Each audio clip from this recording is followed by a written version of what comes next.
Hello, I'm Isaac Hayes III, founder and CEO of Fanbase. Listen to what I'm about to tell you.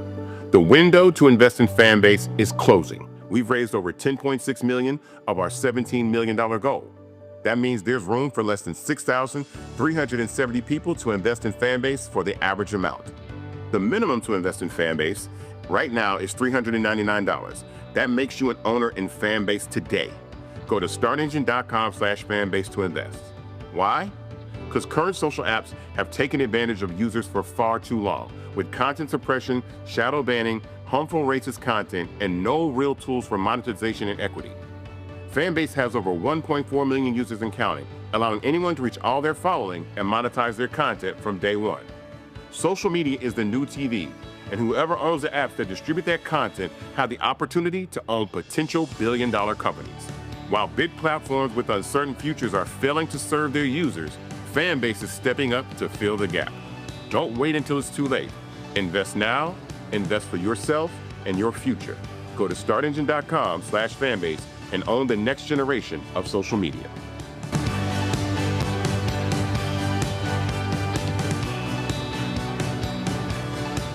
Folks, Black Star Network is here. Hold no punches. I'm real revolutionary right now. Black power. Support this man, Black Media. He makes sure that our stories are told. Thank you for being the voice of Black America, Roland. Stay black. I love y'all. All momentum we have now, we have to keep this going. The video looks phenomenal. See, there's a difference between Black Star Network and Black-owned media and something like CNN. You can't be Black-owned media and be scared. It's time to be smart. Bring your eyeballs home. You dig?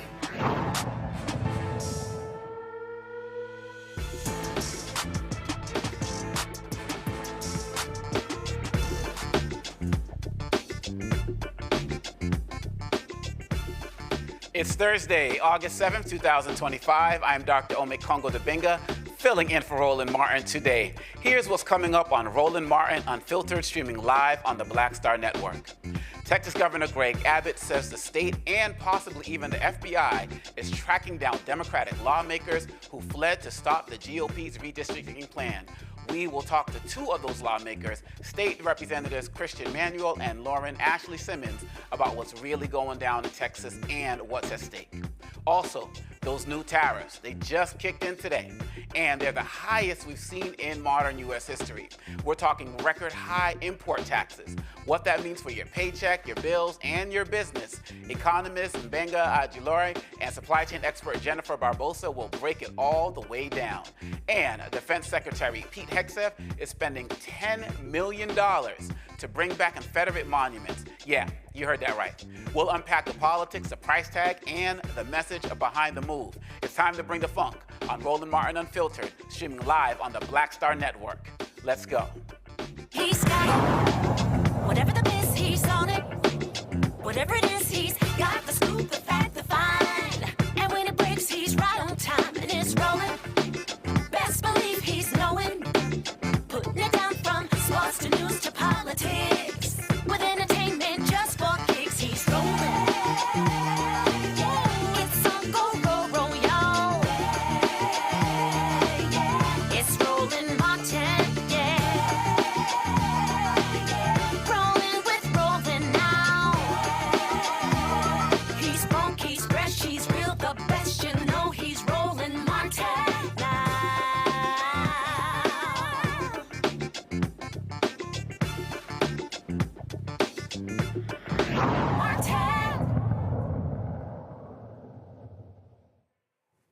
Republican Governor Greg Abbott says Texas authorities and maybe even the FBI are working to track down Democratic lawmakers who fled the state to block a Republican redistricting plan that is rigged to lock in GOP power and aligns with Donald Trump's playbook.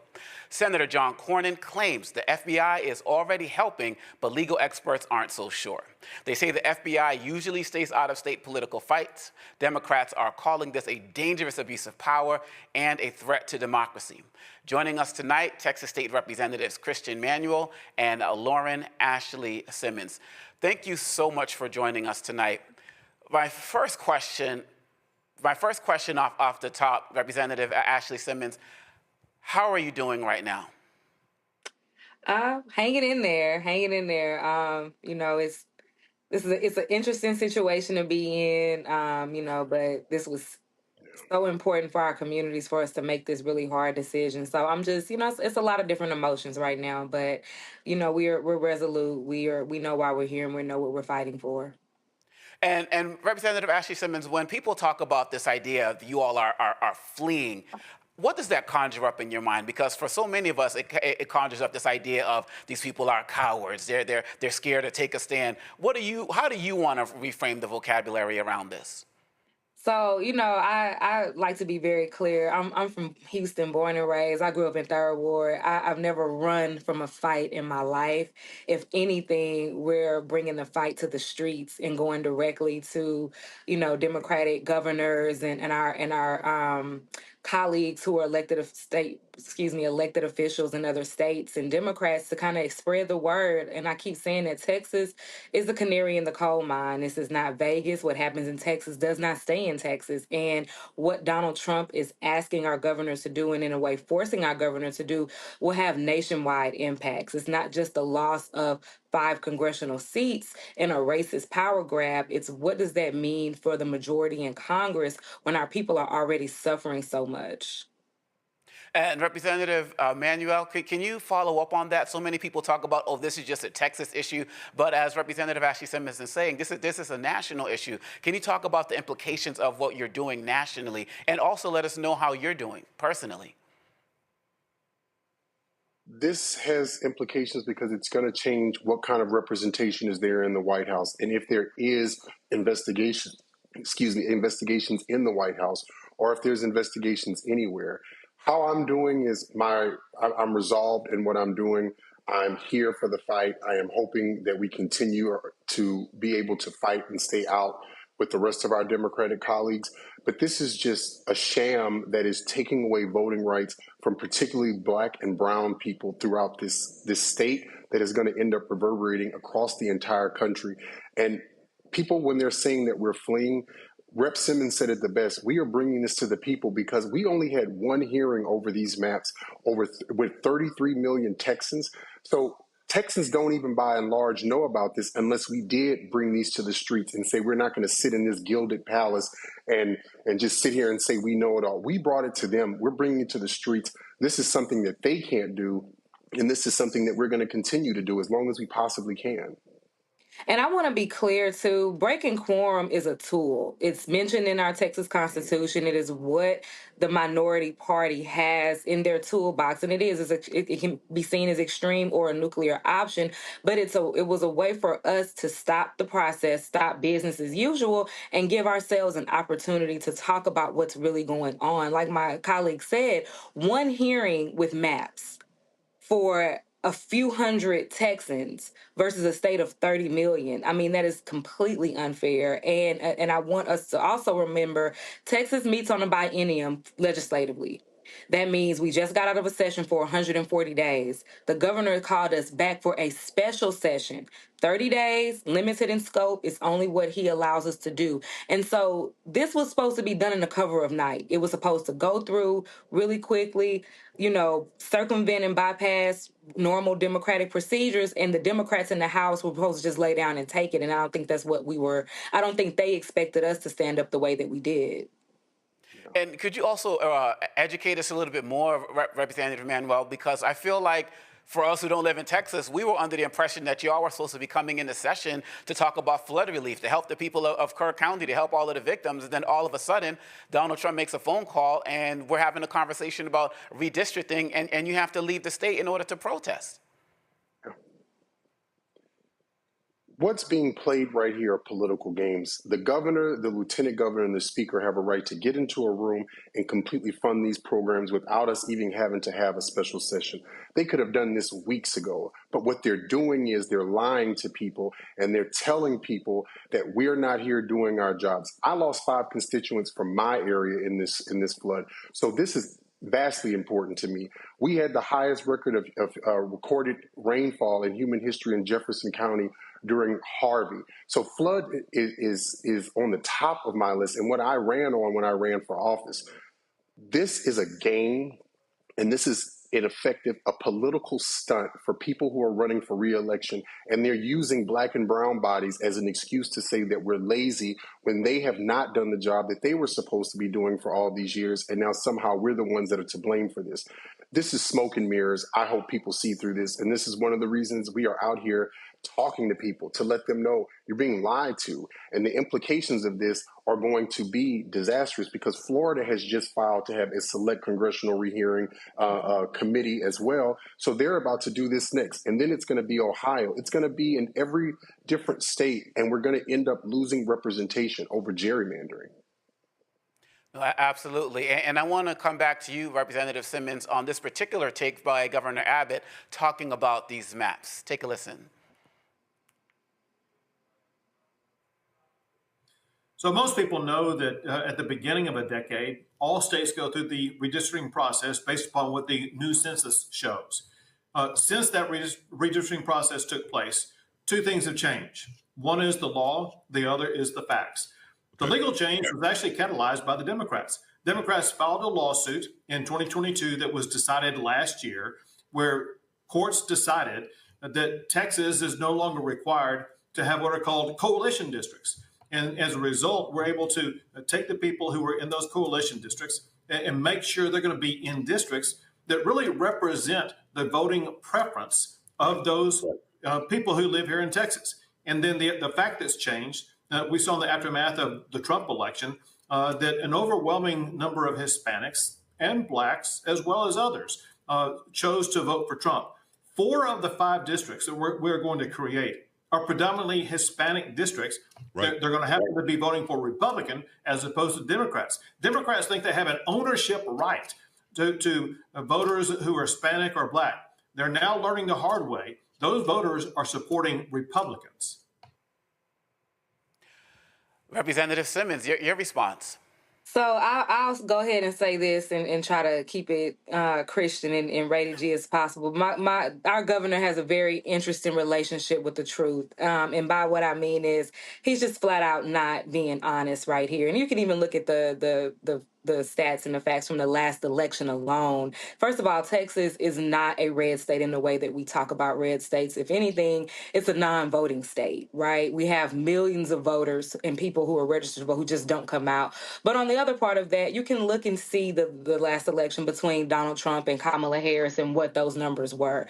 And so what this picture that he's trying to paint is that they are entitled to do this because there are so many more Republican voters of color that have just popped up out of nowhere when the facts just don't show that. The other part of it is too, and I think he really casually leaves this out, is no, he's not doing this based on any other reason than Donald Trump calling him and saying, hey, I need 5 Republican seats because one, I know this big bad bill is going to be really bad for people, my constituents in general, who may not come out and reelect Republicans in 26. And I got to make sure I have the majority in Congress to not just bypass and pass more terrible legislation, but to also shirk accountability. And so, I hear what Governor Abbott is saying, but again, he's going to say whatever he thinks is necessary to mislead people and misdirect when the facts just don't show that. And what he's talking about with those last set of maps, yeah, they are under litigation, but what he's calling coalition districts, that's not a terminology that I would use. But what I will say is that black and brown voters are being disenfranchised. Black and brown voters are losing representation. The congressional district that I live in right now, they drew our congressman out of his own district, Congressional District 9. We see that in Dallas, in North Texas, that they're losing a black representative. And so, I will, hand over to my colleague to kind of, give his thoughts on that. But it's very frustrating to hear this. And also, too, the other part of it is, too, we have really pressing issues that we should be focused on. Mid-decade redistricting is just not a priority for anybody but Donald Trump. It's not even the governor's priority, because if it was, it would have been thought of way before we gavelled out on June 2nd. Mm-hmm. Representative Manuel? My colleague said it's so great. And what I want to add to this is it's so very interesting that they get a few black people here and there, because we are not a monolith. And all of a sudden it's a resounding alarm that we need to redistrict the state, which is crazy and lunacy in its own self. But this is also the funny thing. They keep saying how much they've given us. They're making 4 Hispanic opportunity seats. But what they're not also telling you is in these maps, they've taken out the economic engines from historically black districts, from 18, from 33, and economic engines are businesses that were in these communities that congressional members were able to go to and check on them and make sure they were doing the right thing. And they have taken those from both of those historically black districts and given them to completely different districts. How is that being helpful? How is that what Texans ask for?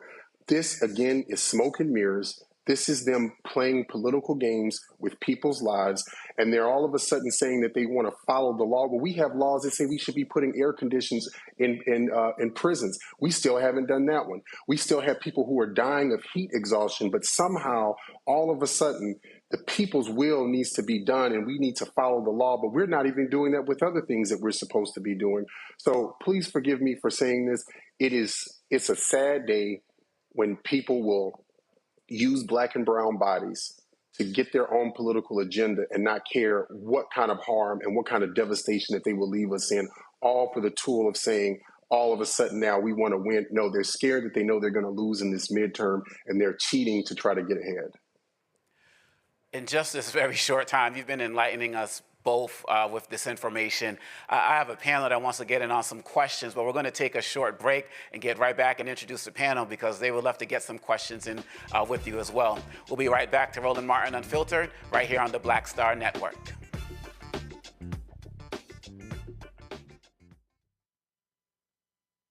This week on The Other Side of Change. Diaspora wars. The internet has been swarmed. Who has a right to blackness and black culture? Who is overrepresented, underrepresented? It's too much. It's making us dizzy. We don't have to be prideful without this air of superiority, right? All stories matter within this black sphere that we exist in. Only on The Other Side of Change on the Black Star Network.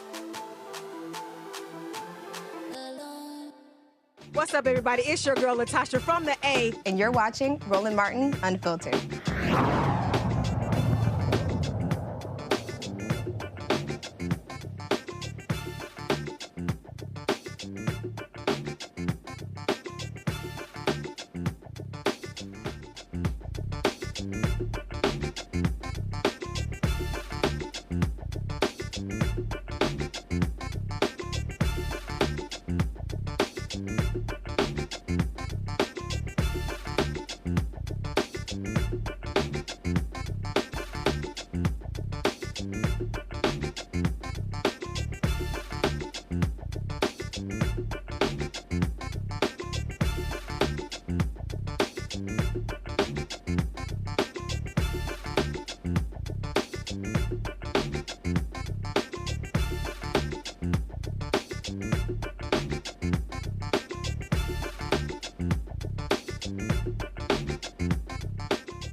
We are back with Representatives Christian Manuel and Lauren Ashley Simmons. I wanted to introduce our panel so they could also get some questions in as well on this important topic. We have Dr. Nola Haynes, Georgetown University School of Foreign Service out of Washington, D.C. We have Dr. Greg Carr, Department of African American Studies at Howard University out of Washington, D.C. as well, and Reese Colbert, host of the Reese Colbert Show in Washington, D.C.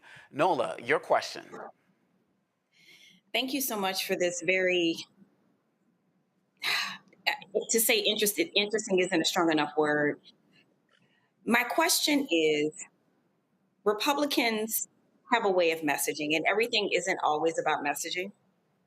But in this situation, when we're talking about winning hearts and minds, when we're talking about having Americans on Texas Democrat side, they've said two simple things: that you all fled, which is untrue, and that somehow you are doing a disservice to Hispanic Americans in Texas. That messaging is resonating. It's louder than the truth. So my question is, what are the three top things would you say in terms of why this is important? Because Democrats, sometimes we can get lost in our ideas and how we talk about them in how we talk to the American people.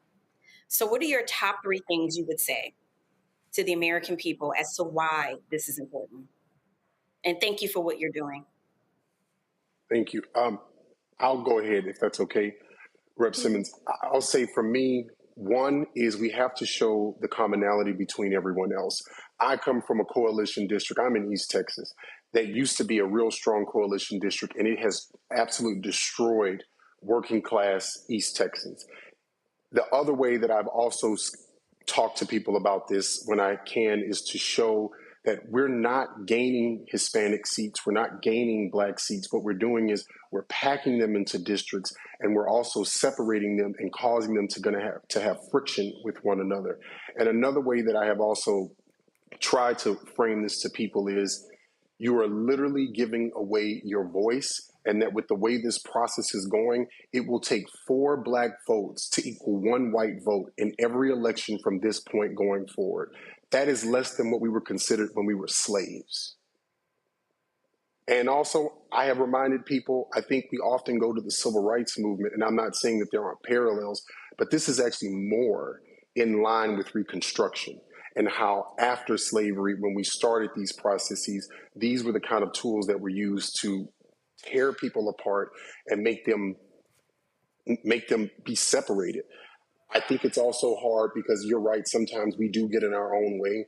We need to be able to look to people who aren't politicians, who can help us explain to people in a way that we know their community is going to understand, because my community may understand me because they're used to me, but other people's community would hear it better from someone else. And we have to start having coalitions with people other than just elected officials, in my opinion.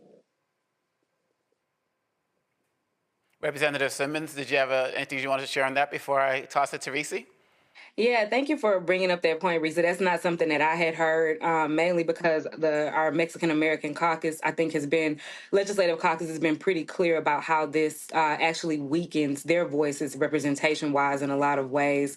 And it does dilute their power because what my colleague said earlier, they're being packed in some ways in some districts, and then they're also having their districts cracked. And what we talk about, when we talk about communities of interest, it's not always just along racial lines, even though what's happening right now is a racist redistricting. It's ensuring that people who share the same city council member, share the same school board member, share the same state representative, and possibly even state senator, communities raised are kept together in such a way that people are able to advocate for themselves. When we talk about government is simply about resource allocation. We pay taxes so that services are rendered. And what you want in a representative is somebody who can come from your area and say, listen, this is what matters to my people. When I talk about what's going on right now, in my House district, I have two historically Black congressional districts. Congressional District 18, that's my late soror Barbara Jordan seat. That district has been without a representative almost a year, almost 300. It's been about 200 plus days since they have not had a representative since Congressman Turner passed away in that seat. What that means for that community and that district is that we're heading into hurricane season, a season of natural disasters, and Houston, Harris County, Black folks in Houston, Harris County do not have a representative on the federal level to say, hey, look, this is what's about to happen to my people. This is what happens every single year during this season. We need to have boots on the ground. We need to make sure that resources are in place. And so I get it. I hear you. I'm a union organizer because, to be clear, all of us have full-time jobs. We're a part-time legislature. We make $7,200 a year. So I think for us, it's a little bit different because we're not just locked up in the Capitol day in and day out. We spend 140 days every 2 years in the legislative session, and then we are back at home in our districts working full-time jobs. We have criminal defense lawyers. I'm a union organizer. Christian is a community advocate. Like, we are on the ground. And so, things are a little bit different for us in Texas. And I know that there is a messaging problem, and we have to do a good job of that. But I think for us on the ground here, we see this and we feel this every day, and we're watching our communities go without, and we're watching our communities be left behind. The other part of it is, too, this is is just something that is just abnormal. This mid-decade redistricting at the behest of a sitting president goes against everything that Texans are about. We talk about don't mess with Texas. Everything is bigger in Texas. Texas used to be its own country. And right now we're watching our governor basically pledge his fealty and act on behalf of the federal government. And that's just not something we do. And so, again, I hear it around the messaging aspect, but it's one of those moments where we stand to lose so much when we're already in the fight of our lives. And I just want to add this one last part. When this happened last time in 2003, when my congressional district was broken up, the person who did it, Tom DeLay, he went to jail because what he did was illegal. He spent time in jail. This, I get it is hard to sometimes convey because most people don't pay attention to politics, but this had someone have to sit in jail and they lost their freedom over this. Reese? Thank you both for your leadership. It's really just extraordinary, the sacrifice that it takes to try to ensure that there's some sort of fairness in the maps that are being completely just butchered. I think, though, what I'm hearing from the Republicans is two things. I think that they're banking on Latino voters permanently shifting to the right, and then they're banking on voter apathy. What is your response to the fact that capacity and numbers and numerically, there is so much untapped voter engagement in our communities that can't completely overcome gerrymandering, but if people did activate and vote every single time, and there's a big, obviously, Senate election coming up, a big gubernatorial election coming up, how impactful that can be? Yeah, I mean, absolutely. It's just a matter of going to people where they are and meeting them where they are. I won my election. I'm brand new to this. This is my first term in office. I won an election. I beat an incumbent that had been in office since 2017, and we didn't do anything new. We didn't reinvent the wheel. We knocked on people's doors. We talked about the issues that matter to them, and I explained my platform and what it meant for me to be their state representative. There's a lot of different pieces here, and there's a lot of things that we can work on. One, foundationally, and this is something I talk about with public education all the time, is that people just really don't understand the function of government on any level. And so we spend a lot of time saying, hey, look, we can't fix your potholes. We're not your city council member, but we can make sure we can possibly file some legislation about it. And so helping people understand that whether or not you're political, that if you drink water, breathe air, send your kids to a public school, or don't send your kids to a public school, drive down your road and you don't like potholes, government is deeply intertwined in your everyday life. And so we have to do a better job of making sure that we're not running races based on popularity and personality, and that what it means to have somebody who's elected in a position that can advocate for your needs and that can advocate for your rights. And I do think, with this, that Trump really overplayed his hand. And I'm interested. I think it's what's kind of blowing me and my colleagues' mind is our Republican colleagues haven't said a word about this. Like this is indefensible. They have not been able to defend it. So I'm like, oh, they said that because from the hearings to the floor, they have not said a word, because they will literally tell you, we don't really want this either, but what we are not going to do is book Trump. And we saw this when we passed school voucher legislation. Many of those rural communities did not want their Republican representative to vote for vouchers. Trump got on the phone that morning, our governor put him on speakerphone, and every single one of them except for two voted for that legislation. So we're just having different conversations here at home, because I'm telling y'all, they can't defend it. I have not heard a good defense of this map yet. I mean, you can even watch our hearings and see how quiet they've been. I will also say, I think one of the biggest problems is that sometimes we forget is that we have coalitions. They only have one type of person, and they are voting on one issue, whichever issue it is that they can get them riled up on. And I'm not trying to give an excuse for that, but that is where we need people to start doing more. When Black people wanted to vote, we didn't give it to a few. We understood it was for all of us to have to come together and do something.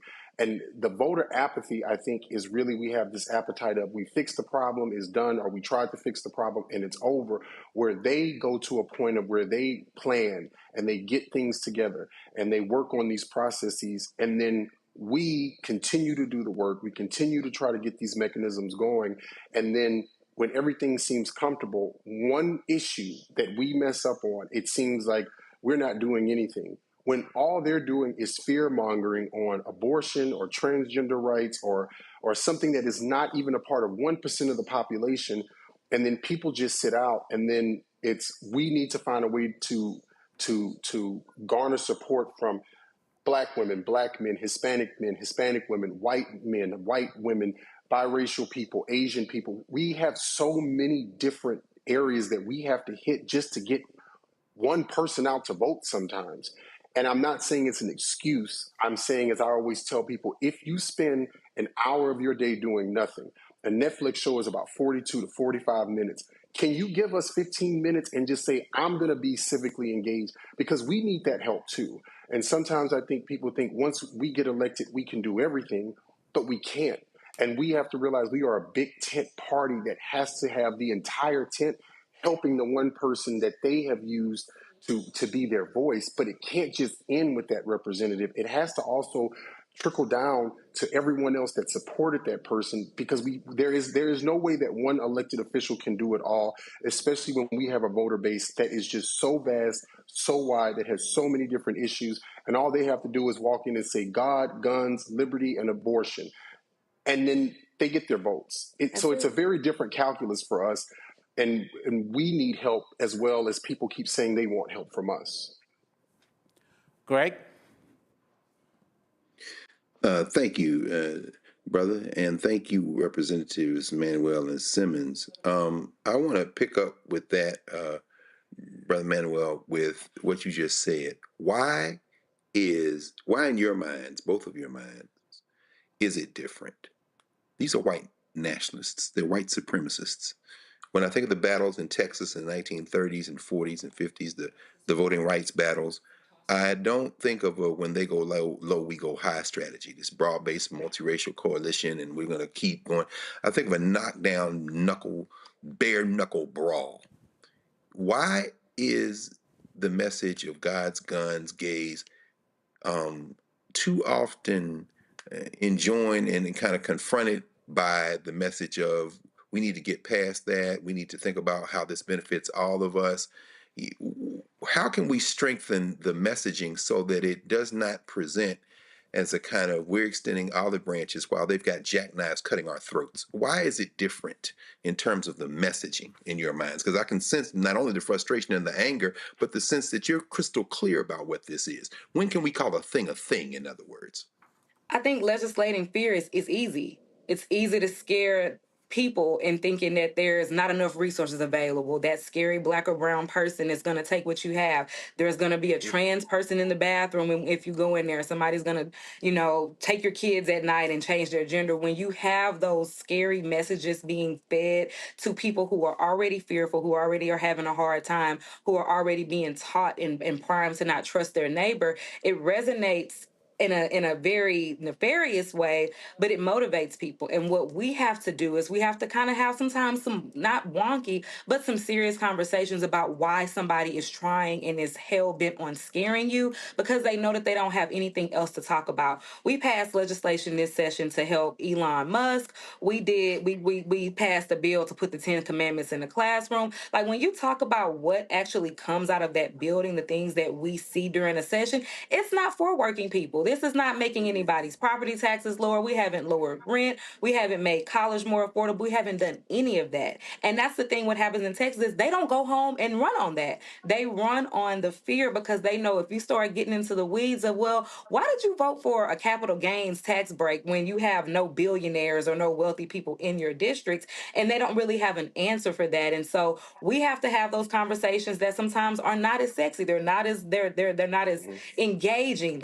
It doesn't rile you up to say, hey, look, you know what would make your life better? If the minimum wage was raised from $7.50 to $25 an hour. You know what would be really amazing is that if every time it rained, your child's school didn't flood or it didn't leak, or that a random person can pick up a gun and come in your baby's classroom and murder every single child in there. Like, those are the things and issues that we're fighting for. And we have to really be very, very, very honest about the average voter, the average person. And I say this as a person who runs in a safe election. My seat is gerrymandered in such a way that it's very, very top heavy with Democrats. So my election for me pretty much is done in the primary. I run and I'll have a Republican opponent in November, but it's just not, feasible for them to win. And so the conversations that I can have with my primary base who are dialed in, who are paying attention every day, are very different from the average person that I have to talk to during my general election, where they want to know, why is my rent high? Why is my rent high? Why is my car note significantly higher? Why is, A, B, C, or D happening? And so I think really just being able to have, like I said, a very, very honest conversation. And I don't want to ever go as far as saying that people are not educated and people don't want to understand. People are tired. They're overworked. They have children. They have care. They have adult parents to care for. There are so many different things that people have to give their undivided attention to on a daily basis. And I think at its core level, people just want government to work well. And that's what it should be. You should be able to pay your taxes and be assured that those services are going to be rendered at the end of the day. And right now, we have just not had that in so long that politics, unfortunately, becomes something of an entertainment factor, when it just really should be about what are the best policies and who is the best person to do this job. Representatives Christian, Manuel, and Lauren Ashley Simmons, thank you so much for coming on to the Black Star Network. Please keep us posted and know that you have a powerful voice here always. Thank you so much. Thank you for having us. Thank you.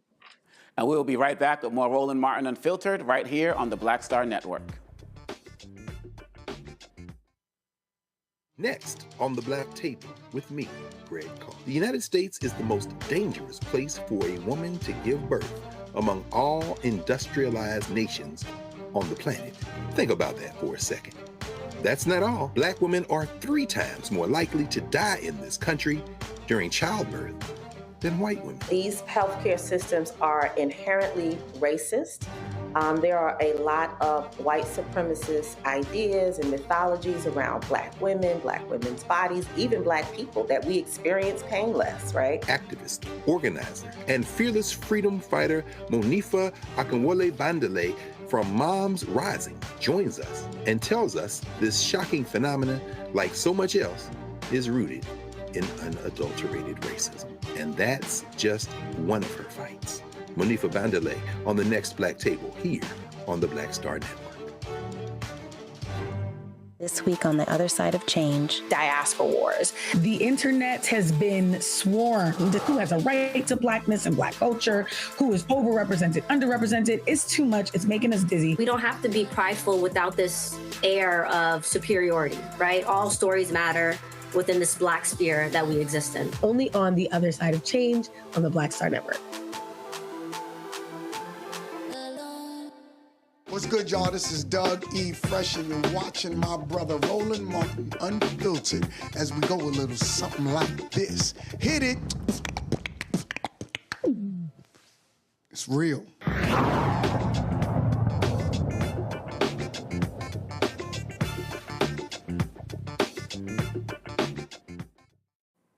Welcome back. Texas Democrats walked out to block a redistricting plan pushed by Donald Trump and backed by the state's Republican leadership. But leaving the state hasn't been cheap. Representative Wu says he and about 50 of his colleagues have been relying on support from the Democratic caucus to cover hotel bills, and now they're asking the public for help. With no end in sight, this walkout could last weeks, maybe even months. They're counting on small dollar donations and support from Beto O'Rourke's group, powered by people, to stay in the fight. But Republican Attorney General Ken Paxton is now investigating Beto's group, accusing them of bribery. Beto calls it a political stunt, saying it's just more fuel for supporters to dig in and keep the momentum going. They're trying to stop the consolidation of authoritarian power in America as Trump and Greg Abbott and Ken Paxton and the Republicans in Texas, thick as thieves, try to steal these 5 seats in Texas. Donald Trump said the FBI may have to get involved with helping Texas Republicans arrest Democrats who left the state to block a plan to redraw electoral boundaries. Asking for your help to force Democrats back to the state and hold them accountable. Do you want the federal government and the FBI to help locate and arrest these Texas Democrats who have left the state? Well, I think they've abandoned the state. Nobody's seen anything like it, even though they've done it twice before. And in a certain way, it almost looks like they've abandoned the state. It looks very bad. Yeah, go ahead, please. Should the FBI get involved? Should the FBI get involved? Well, they may have to. They may have to. No, I know they want him back. Not only the Attorney General, the governor wants him back. If you look, I mean, the governor of Texas is demanding they come back. So a lot of people are demanding they come back. You can't just sit it out. You have to go back. You have to fight it out. That's what elections are all about. Yeah, please. Thank you so much, President. Texas Governor Greg Abbott is now targeting Democratic State Representative Gene Wu, threatening to have him removed from office for refusing to return to Texas. Wu, who joined fellow Democrats in fleeing the state to block a Trump-backed redistricting plan, says he is standing firm. This should be reflected here. And then you have Indiana Republican Governor Mike Braun saying this morning, talking a little bit about redistricting ahead of his meeting with Vice President J.D. Vance. Let's listen to that. Here in Indiana, we've become more Republican over time. And these maps probably need to be looked at anyway. I'm going to be listening to J.D. today and our two leaders of the legislature as well. And we're going to have that discussion. What do you say to that? I would say that this is very dangerous, that everything we're doing right now smacks of the Cold War. And what we're talking about is launching nukes at each other. And ultimately, it will be the American people who are hurt. Because if this happens at every time we change presidents, every time parties take power, this will never end. Democrats have no choice but to respond to this in the same way. If you launch missiles at us, we have to launch missiles at you, and it will never end. All it will end is our country in ruin. And what people need to do now is speak up and tell everyone to stop it. The Democratic states, the blue states have said, we would only do this if they fired first. And what everyone needs to tell their legislators, tell their leaders, is everyone needs to stop.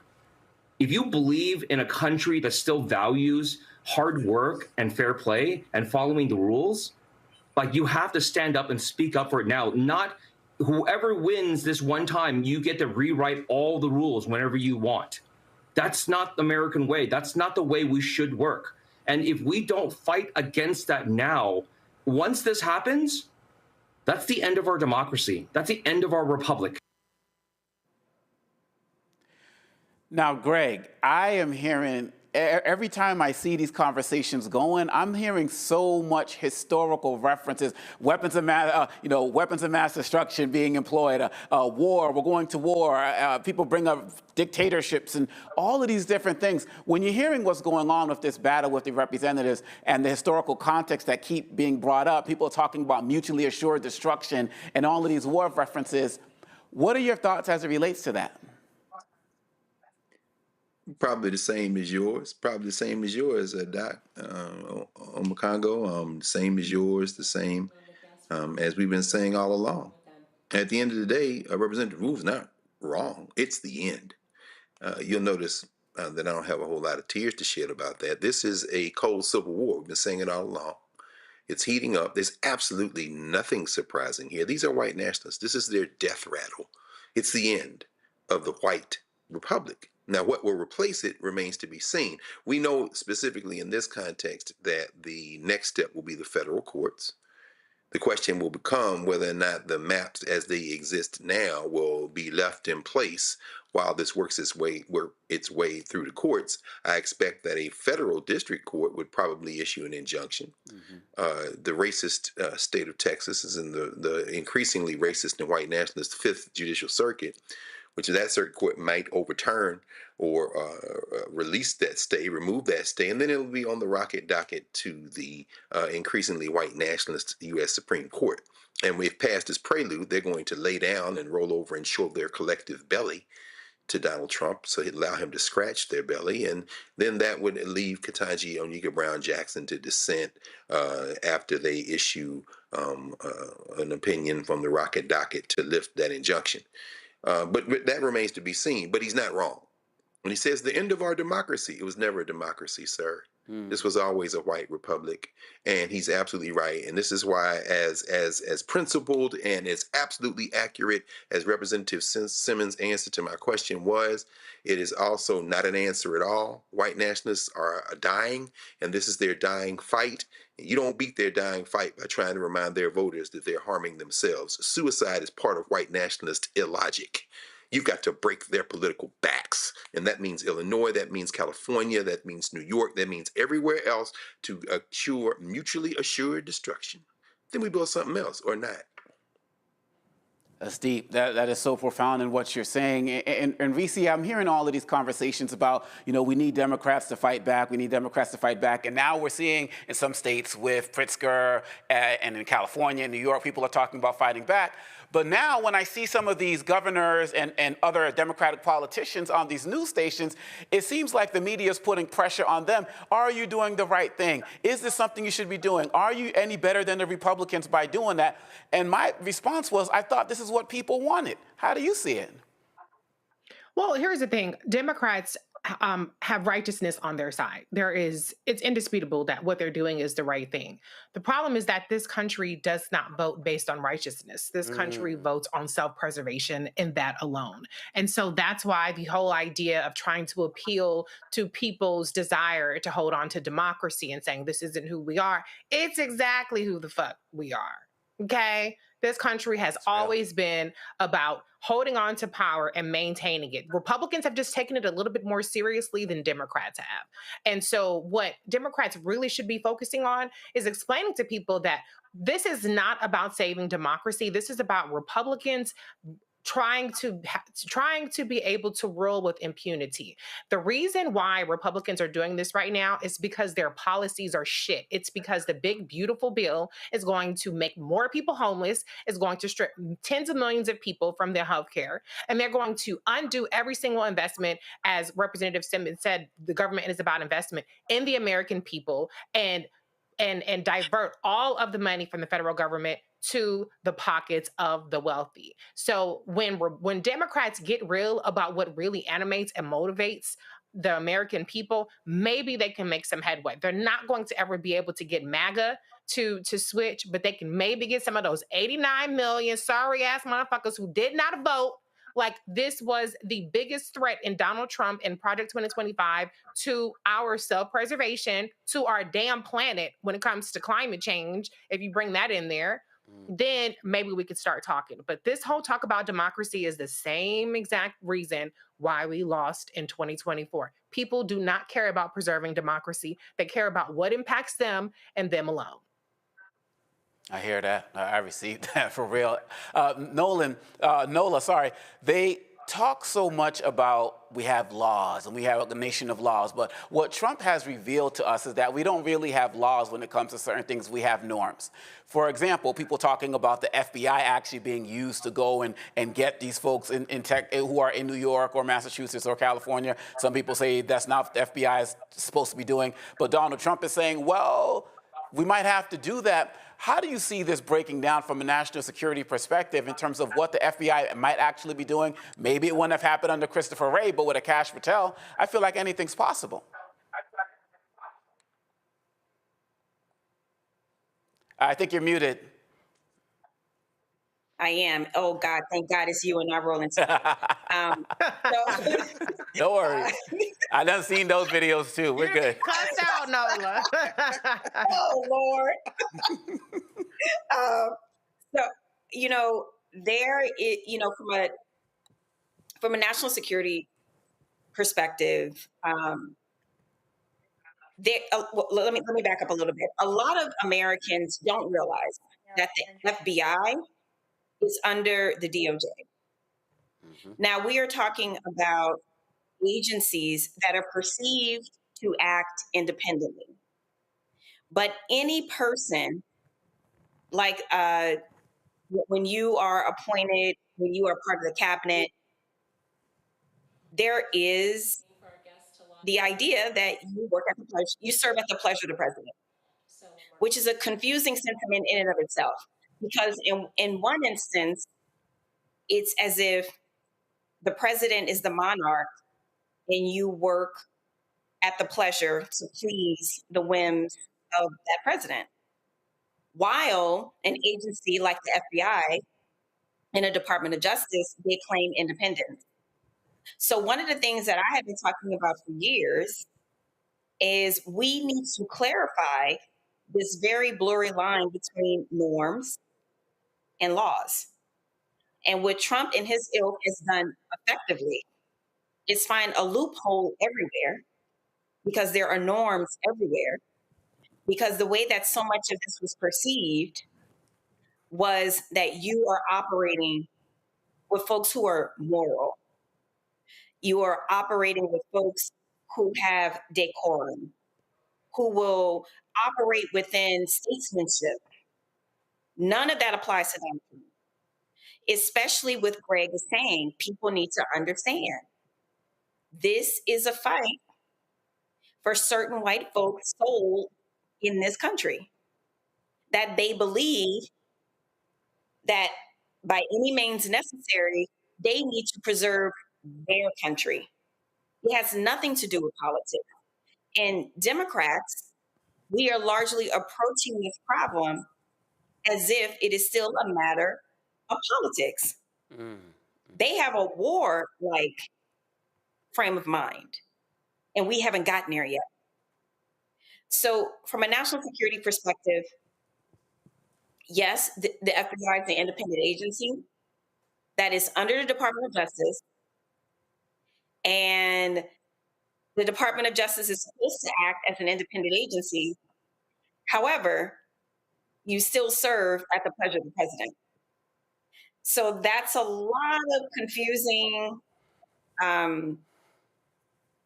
it's a lot of confusing ideas that the American public are just not interested in. They want to know very plainly, is this against the law? Yes or no? They don't want to hear about the gray areas. They don't want to hear all the rhetoric. And no one can speak to the American public and tell them one way or the other. And the result of that is apathy, and you tap out. Wow. I hear you. Greg, I want to come back to this fundraising part, because when the George Clooney's and all the worlds were kicking Biden out of the race and all of that other type of stuff, they were talking about fundraising and this, and then Kamala came in and all of this money was raised. But now when I see something that's actually happening with the people, I mean, these representatives that we just had, Simmons and Manuel, like these different parts of Texas, the representation, I don't see Hollywood and all of the people who are saying we need to do this to save democracy. I don't see the millions of dollars coming in. I'm hearing things about donations on the ground. Is this just another way that this idea of what the Democratic Party is supposed to be about has actually been exposed? Man, that's a heavy question, brother. I would say that for the high-profile donors and the political operatives, it's really about the political theater of the national elections. These are not, in terms of the celebrities, they are not, should I put this, they don't really know much about politics. They're not dealing with state and local politics. Yeah. The United States isn't a nation. It's a country with a lot of different nations in it, a lot of different polities in it. The white nationalists have tapped into the visceral glue that holds together the criminal enterprise settler state called United States of America, and that's white nationalism. That operates at the state, local, and federal level. To respond to it at a national level is easy. It's convenient. You raise money. You imagine yourself an avatar fighting a larger battle. But America doesn't have a soul because it's not an entity. It's not a nation. The thing that holds America together is white nationalism. And they're not willing to get in the trenches and fight that white nationalism tooth and nail at the local level. I think where the two things converge potentially at the federal level and maybe the state level and local level would be with those who are anchored in the places where the white nationalists are trying to create the most chaos. So in this instance, and I'm not saying anything new, but I will use this name. It wouldn't be a George Clooney from California trying to battle this. It would be a Beyonce Knowles Carter in Texas. And that's not going to happen. Because at the end of the day, you got to ask yourself, What is your vision for the society you want to live in, and where are you investing your time and energy to make that vision real? It's a lot easier for the Beyoncés and the Jay-Z's to donate money or to cape for Kamala Harris at the national level. When it comes down to a fight like this, if Cowboy Carter got in off the sideline and said, "Why y'all chopping my city up like this and coming through the third ward and trying to destroy these seats?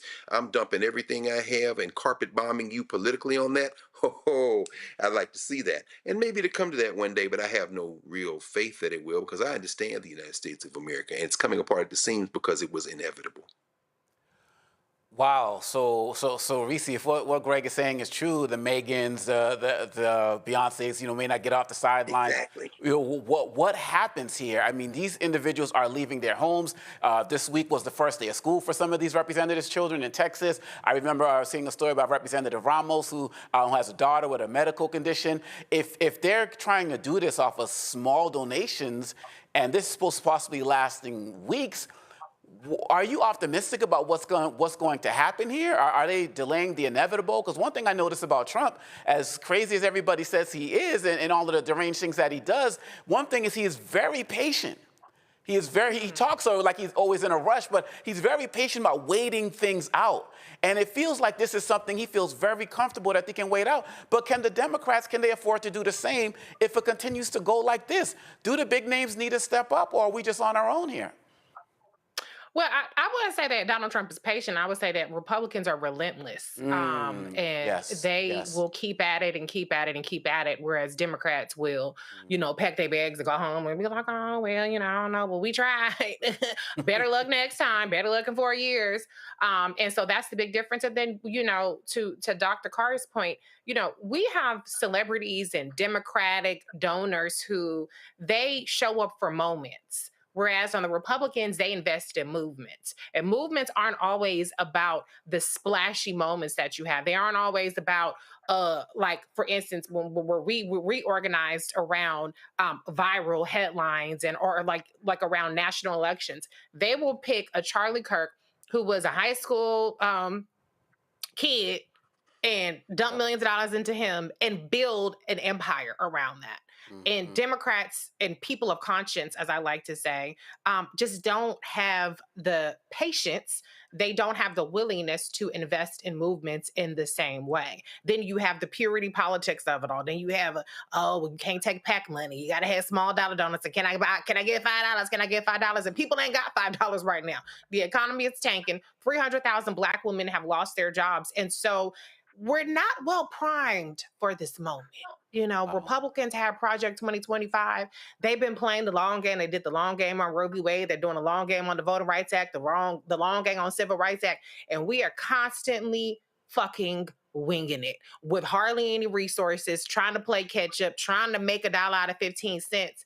And so I don't want to say anything to undercut or diminish the power and impactfulness of what these Texas Democrats are doing.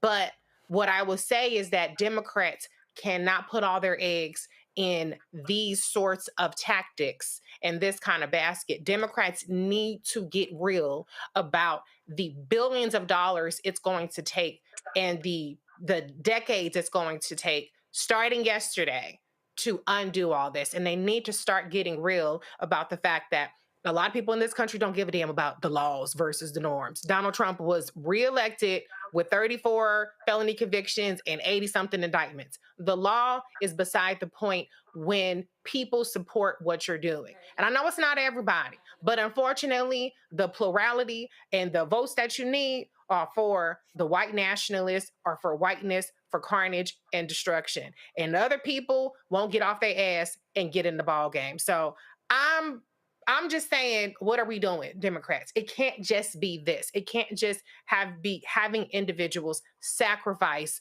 their livelihoods, hide out in hotels, which I applaud them for. There has to be a bigger, more comprehensive and well-invested plan to counteract what Republicans are up to.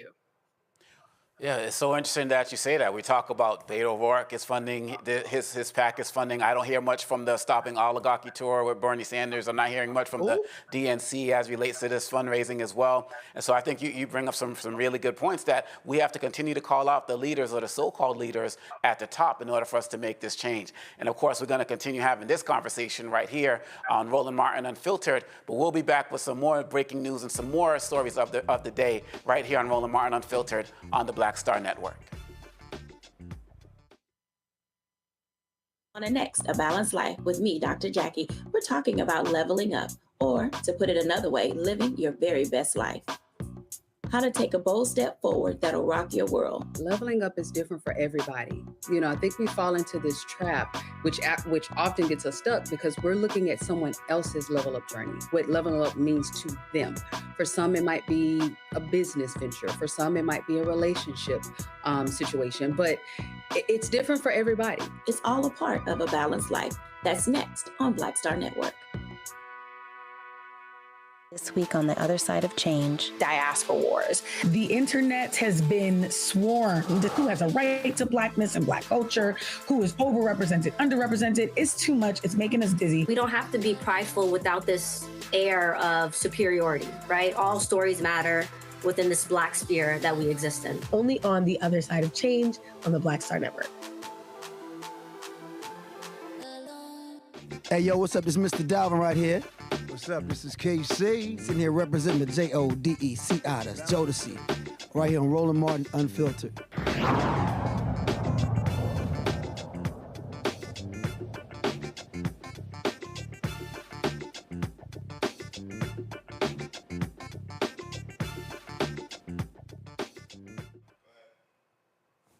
As I mentioned, we were talking about funding organizations and funding representatives, and we're going to stay with this concept of funding, but switching it to a little bit of a different topic here. The Trump administration is unfreezing nearly $6 billion in federal education funding after a month-long freeze left states and schools in limbo just before the new school year. Funds for vital programs, including English language learning, teacher development, and adult education, will start releasing after July 28th. States are reminded they must follow all federal laws, OMB regulations, and executive orders in using these funds. Education Secretary Linda McMahon says the full amount could be distributed by year's end, but many districts warn they need support sooner with classes starting in days. The release follows intense bipartisan and legal pressure in the response to the freeze, which had threatened teacher jobs and student programs nationwide. Now, Nola, when I saw this story, it really made me, it's sad, but it made me say, this is what we try to tell you. You know, here we always talk about hashtag we try to tell you, because everything that these teachers, these families, these educators are asking for, this is what they would call woke.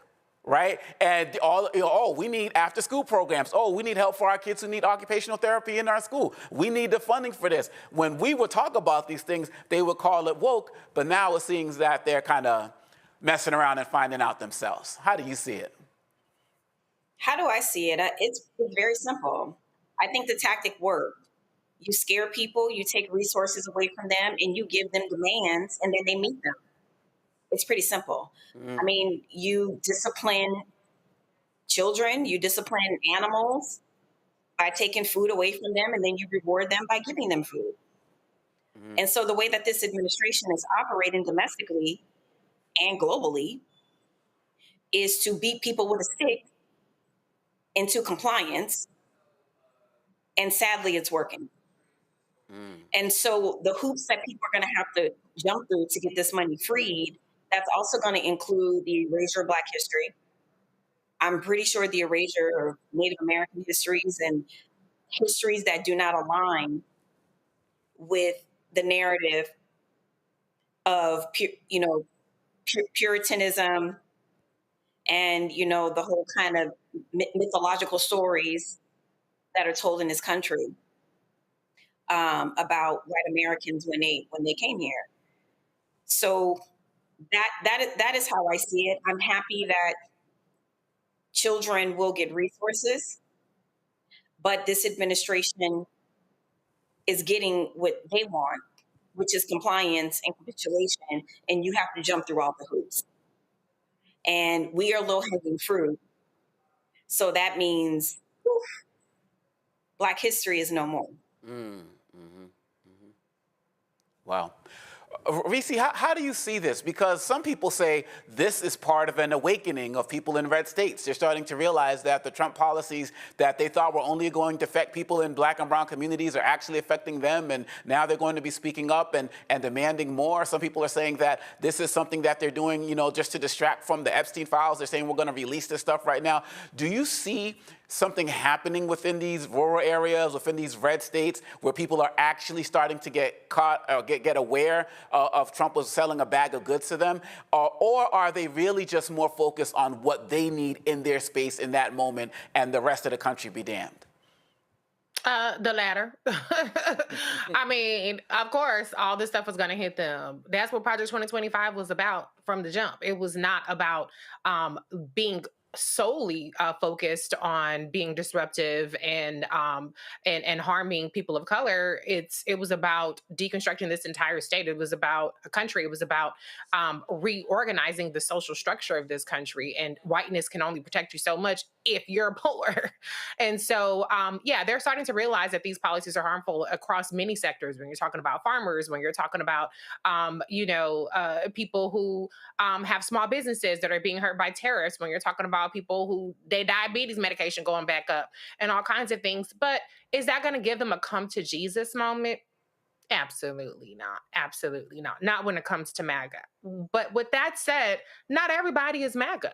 And so there are plenty of people in red states, I brought this up with the representatives earlier, that don't vote. I mean, red states have some of the lowest voter turnout. And many of these states, for instance, states that have high Black populations, their voter turnout, activating that capacity, can make the difference. That can mean the difference between having 2 Republican senators and having 2 Democratic senators, between having a Republican governor and having a Democratic governor.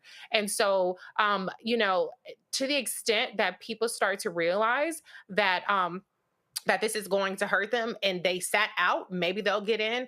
But part of what Republicans understand is that the more that the government doesn't work for people, the more it reinforces the notion of those who are disaffected and disillusioned that government doesn't work.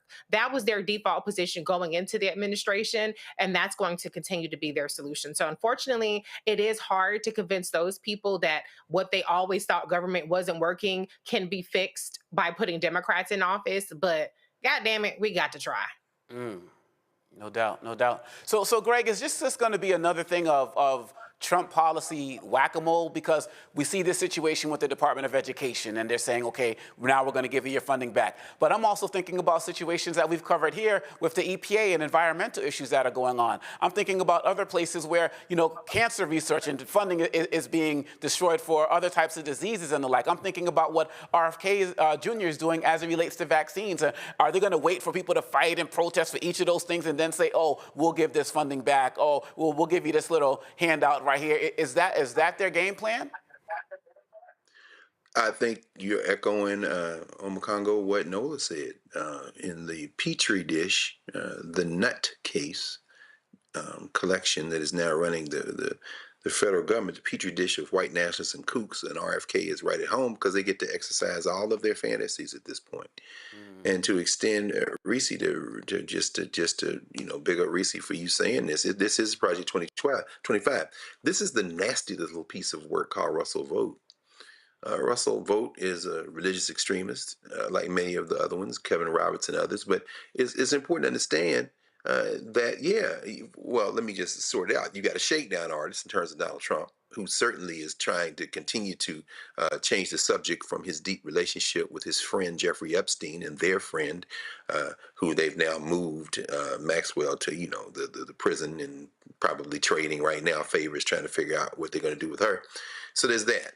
But he understands that whether it be these fake tariffs with people all over the world that aren't really ever going to be enacted, whether it be trying to bludgeon places like Columbia and Harvard over the head. And if anybody thinks you're at a school that has escaped this, you're on the list. We're all on the list. This is Donald Trump with his typical shakedown work. Then you've got the religious extremists and nationalists. We'll set aside the nutcases in terms like RFK. But Russell Vogt is planning all of this. Vogt's idea is that the president is a king. And that if you're going to stop this, you're going to have to fight them in court. And even if you fight them in court, as you saw with another nasty piece of work, Emile Beauvais, they will just ignore you. They are going to try to run roughshod over any notion of the rule of law. And as you said brilliantly, brother, this isn't about laws, it's about norms. But of course, the way that norms express themselves in a civil society is through laws. And once you've torn up the rule of law, you don't get it back. Vote is now moving, and understand, the hatred toward migrant education, which was $375 million of this funding, the hatred toward English language learning, which is $800 million of that funding, academic enrichment for those who aren't their children, $1.3 billion, and professional development staff and teachers. And they have contempt for teachers because teachers engage in, what's that word? Oh yeah, learning. They're against learning. So that's $2.2 billion. But Russell Vogt, this little nasty piece of work, is now obsessed with this concept of rescission. So what he's doing is preparing these raft of bills to come through the federal legislature to claw back money that Congress has already appropriated. That's his next move. And you're absolutely right. NIH, for example, he was asked about the National Institutes of Health late last month, and he said they've wasted money. What about cancer research? Well, I'm not worried about that. He also is saying that, there should be less bipartisanship in the United States Congress. Not that there's a whole lot. But then you have the mute Dakotan, who is the majority leader, John Thune, who is sitting up there trying to keep his stiff upper lip as he suborns all of this foolishness. But he's got a problem because there's a government shutdown looming in October if he doesn't get these appropriations bills passed, and he needs 60 votes to do it. Well, they want to get past that. They want to lower that threshold. But in Russell Vogt's case, what he's saying is this concept of the imperial presidency, this strengthened executive. The president as a king can look at what Congress appropriated and said, I don't agree, and I think you're wasting money, and I think that I can shrink that number, and you just need to see me in court. All of this, in other words, is not about education. It's not about NIH. It's not about health. It's not about Health and Human Services or HUD. This is about the concept that the president as a king can do whatever the hell he wants. And Russell Vogt is going to test that until the wheels come off, because this nasty little piece of work, a religious extremist, has a nasty little vision of a nasty little country in his mind, and he's going to ride it until the wheels fall off or until we stop him, whichever one comes first. It's so powerful that in several of these answers, the idea of Project 2025 was evoked because one source is reporting that 46% of Project 2025 has already been implemented. And we're not even a year into this presidency yet. So as y'all are saying, if we don't wake up now, before we know it, it's going to be too late. We're going to go to a quick break. We'll be right back with more Roland Martin Unfiltered right here on the Black Star Network. On the next Get Wealthy with me, Deborah Owens, America's Wealth Coach, Black Americans have 1/10 the wealth of their white counterparts. But how did we get here? It's a huge gap. Well, that's why we need to know the history and what we need to do to turn our income into wealth. Financial author and journalist Rodney Brooks joins us to tell us exactly what we need to do to achieve financial success. You can't talk about why we are, as Black people, where we are, unless you talk about how we got here. Bridging the Gap and Getting Wealthy, only on Black Star Network. Week on the other side of change. Diaspora wars. The internet has been swarmed. Who has a right to Blackness and Black culture? Who is overrepresented, underrepresented? It's too much. It's making us dizzy. We don't have to be prideful without this air of superiority, right? All stories matter within this Black sphere that we exist in. Only on the other side of change on the Black Star Network.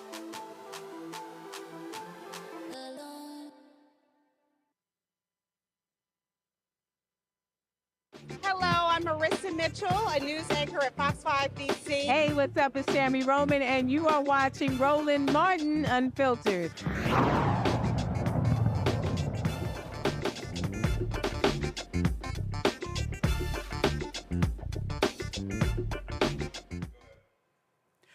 President Trump just dropped the hammer on global trade overnight, rolling out the toughest round of tariffs we've seen since the Great Depression. The Great Depression, y'all.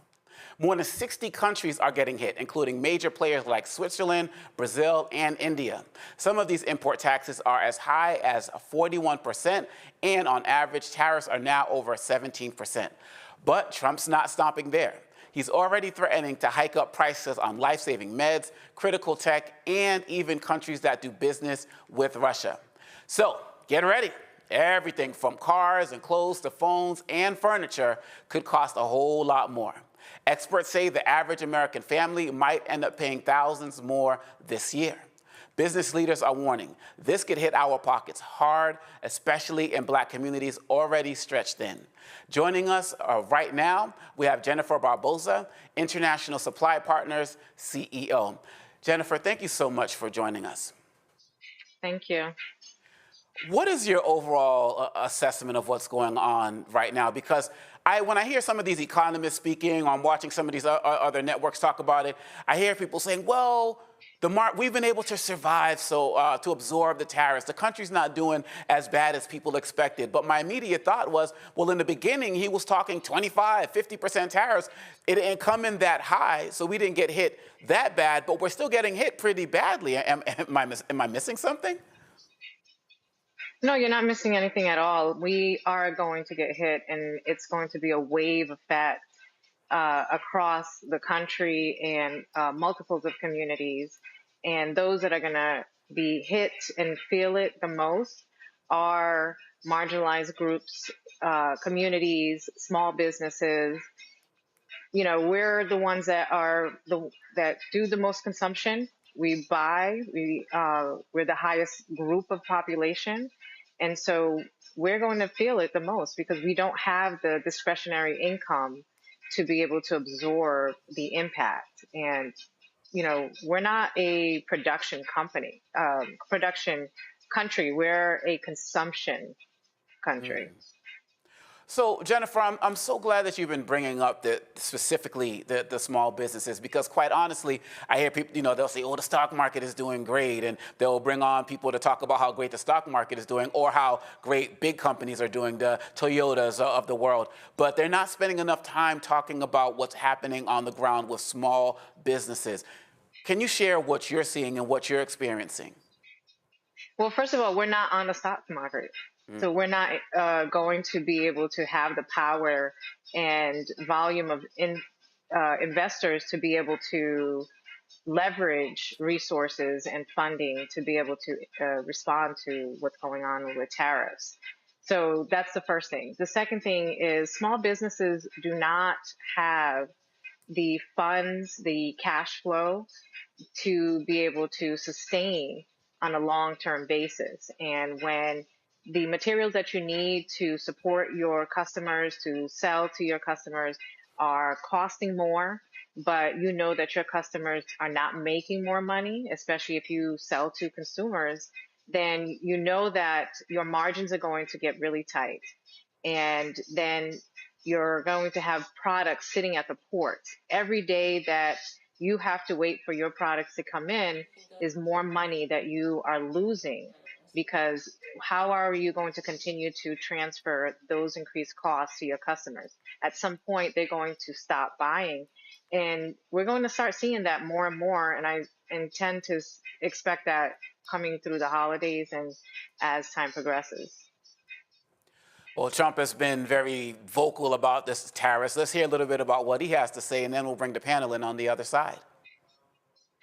Doing these things now in the United States instead of other countries, faraway countries. This is a significant step toward the ultimate goal of ensuring that iPhones sold in the United States of America also are made in America. With the mass infusion of capital it's announcing today, Apple will also build a 250,000 square foot server manufacturing facility in Houston and invest billions of dollars to construct data centers across the country, from North Carolina to Iowa to Oregon. That's big stuff. Apple will also open state-of-the-art manufacturing economy. It's going to be a manufacturing academy in Detroit, and that's a great place to do. Well, you know, big things are happening in Michigan and Detroit. They're coming in because of what we've done with the, I call it the Great Big Beautiful Bill. I added one word, great. but we have probably the biggest, most comprehensive piece of legislation ever passed. It's going to mean unbelievable numbers of jobs and no jobs on, think of this, whether it's tips or overtime or Social Security, no tax. So no tax on tips, no tax on Social Security, no tax on overtime. And it's just a small bit of it. For Apple and others businesses, we're talking about the deductions and all of the things. And actually for people that go out and buy a car, first time it's ever been done, we talk about deductions for companies, but they're going to be able to deduct interest when they borrow money to buy a car if it's made in America. It has to be made in America. So it is amazing. And one of the reasons I think I can say that Apple's coming here is the legislation we just passed with this kind of investment. Apple will also open other facilities, rare earth magnets from Texas, and build, oh, I love that you're doing this. I love that. I love that. And build a brand new rare earth recycling line in Mountain Pass, California. I know that area. That's where they have a lot of truly rare earth. That's fantastic. I love that. And Apple will help develop and manufacture semiconductors and semiconductor equipment in Texas, Utah, Arizona, and New York. For years, Americans have watched as many of our leading tech giants built their factories overseas and exported American jobs abroad. But under the Trump administration, we're doing everything possible to make this the best place on earth to build a factory or grow businesses. I'm allowing them to build electric producing plants with their factory, because otherwise they'd have to hook into the grid. And I think it's one of the biggest things we've done, where you can build, Tim, your own electricity. You become your own electric manufacturer, and that goes along with the plant. So you become a utility. So congratulations, now you're in the utility. I hope they don't value your company based on utility, but that's okay. You're going to be making your own electricity, and as you probably know, for much of this and many of the things that we're doing, especially the AI, they would need actually double the electricity that the country now produces for everything. So it's massive electric, and they're going to be able to make their own, and they're getting very fast approvals. Lee Zeldin is doing a fantastic job, including with a 100% expensing on the one big, beautiful bill. In return, we're asking our businesses to invest in America, and they're coming in at levels that we've never seen before. So I don't know when it shows up, but there are a lot of factories and a lot of plants that are either under construction or soon will be starting construction. So can't tell you exactly when, but I want to be around in about a year from now and 2 years from now, because we're going to see an explosion, I think, like this country has never seen before. Never. Today's announcement is one of the largest commitments in what has become among the greatest investment booms in our nation's history, and we've got the hottest country anywhere in the world. You know, I told you the story that, and Tim, I'll tell you, but I went to the Middle East, and I was with Qatar, I was with UAE and the King of Saudi Arabia, all great leaders. And then I went to NATO and saw many great leaders, and we just finished that about 4 weeks ago. Virtually everyone said, in effect, that we were a dead country 1 year ago. America, this was a dead country. We were dying, we were dead. And now you've got the hottest country anywhere in the world. This would have never happened except for certain people. Thank you very much. I appreciate it. NVIDIA is investing $500 billion to go along with Apple's $600 billion. $600 billion. Micron, great company, is investing $200 billion. IBM is investing more than $150 billion. SoftBank is investing substantially more than $100 billion. TSMC is investing $200 billion. Johnson & Johnson, $55 billion. Merck, Stellantis, and General Motors are putting many, many billions in. They haven't determined the final number. And many other countries are investing tens of billions. And I'm not going to give you the whole list because the list is too long to read. But it's hundreds of billions and even trillions. I mean, it's trillions of dollars that's being invested right now. Last week, it was announced that our economy grew at 3% in the second quarter, and consumer confidence is surging. Blue-collar wages are rising rapidly, costs are way down. You know, I listen to these horrendous frauds on CNN and various other fake news networks, and they say costs are up. No, costs are down. Gasoline is down. It's going to soon, I believe, be less than $2 a gallon. It's around $2.40 right now, many places, other than in California where they tax you out of business, but and a couple of others. But gasoline is way down. The price of groceries are down. How about eggs? When I first came here, my first week, the press hit me very hard on eggs. Eggs had quadrupled or something. I said, I didn't know about it. Give me a chance. I've just been here for 4 days. Well, eggs are down. Everything's down. Price is down. The only thing that's up is stock prices. That's really up, and that's through the roof. The stock market has been hitting all-time records, all-time highs. Last week, it was announced that our economy grew at levels that we haven't seen in a long time. But the real levels of growth are going to be judged in a year from now when you start seeing some of these incredible plants, because we have car plants opening. They're coming in from Canada, from Mexico, and from all over the world. And they're coming in because they like the way the election worked out, but they also like the fact that they don't want to pay tariffs. And the tariffs, I think, we're taking in hundreds of billions of dollars in tariffs. I won't be so specific other than to say, because we don't even know what the final number is. We just made a deal, as you know, with the EU where they're paying hundreds of billions of dollars. Japan paying hundreds of billions of dollars, and numerous other countries paying hundreds of billions of dollars. And we're not even completed there. And as you know, they found $25 billion 3 weeks ago. They said, we have a surplus of $25 billion. And they said, where did this come from? I said, check the tariffs. And they checked. They said, you're right. That's where it came from. And we've really just started. This is just in its infancy.